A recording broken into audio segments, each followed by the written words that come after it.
Polisi pastikan pelaku perundungan di Galunggung, Kota Ambon tetap diproses hukum sesuai undang-undang yang berlaku meskipun masih di bawah umur.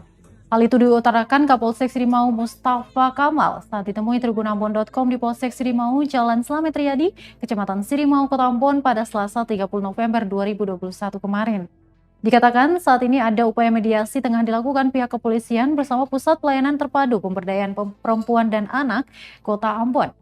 Pelakunya juga belum bisa ditahan, hanya wajib melapor diri kepada kepolisian lantaran masih di bawah umur. Dijelaskan permasalahan antara korban dan pelaku telah disulut sejak 2019 lalu. Masalah berawal dari korban yang melontarkan kata tak pantas kepada pelaku dan membuatnya menyimpan dendam hingga perlakuan perundungan tersebut terjadi. Diberitakan sebelumnya Tribunnews, sebuah video aksi perundungan di Ambon tengah viral di media sosial. Video berdurasi 30 detik itu menunjukkan seseorang gadis mendapat perundungan di Galunggung, Kota Ambon.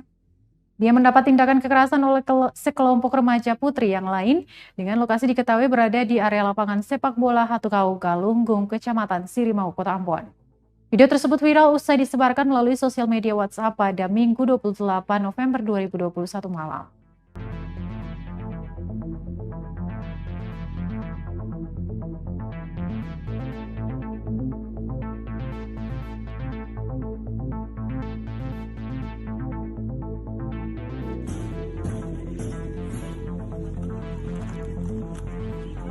Terima kasih sudah nonton. Jangan lupa like, subscribe, dan share ya.